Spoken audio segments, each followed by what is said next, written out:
All right, guys, my favorite part of this show, time to make you some money. All right, it's a name you know, Netflix. NFLX is a stock symbol. I'm going to tell you right off, I'll put the caveat, disclaimer, whatever you want to call it right out there. Look at that chart.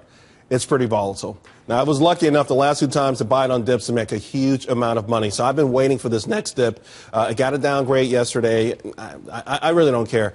Here's the only thing I will tell you. Obviously, it's not for the faint of heart. If you can buckle up and take the next ride, your next leg through the 340, 350 area, 340, 350, I think, takes you to 500. Longer term, I do think this could be a $600 stock. And I know it's got a 97 PE, and I know I'm crazy. Nevertheless, if you have the stomach for volatility, Netflix, I think, is the stock for you, and I'm sure Hilary agrees. Oh, I disagree on this one because Wall Street Charles has really turned on Netflix. Content is king, and with Netflix, it's House of Cards. There were mixed reviews, and the street is just not behind it. There's only mixed reviews, Scottie, if you came from the wrong side of the political aisle, right? Exactly. You loved it, didn't you? I absolutely loved the third season. I'm not going to spoil it for you, but I have a question. How much does Apple TV? Apple this week released that they're going to come out with a better version of their own Apple TV. How does this affect Netflix going forward?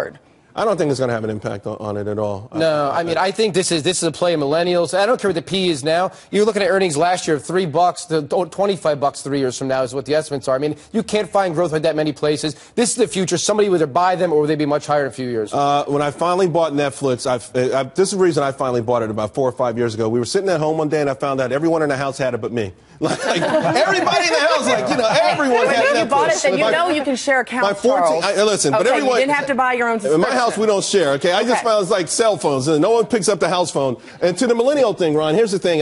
To Matt's point, I was in a cheesecake factory 3 years ago, and there's 3 young kids in front of me, about 19, 20, and they're laughing, and the guy's talking about his dad, and he's like, what do you call him when you watch a bunch of TV at the same time? Binge. Yeah, and my dad even binge watching, but he's still short to stock, and I knew immediately what he was talking about. The kid, his own son was laughing at him. The millennials know.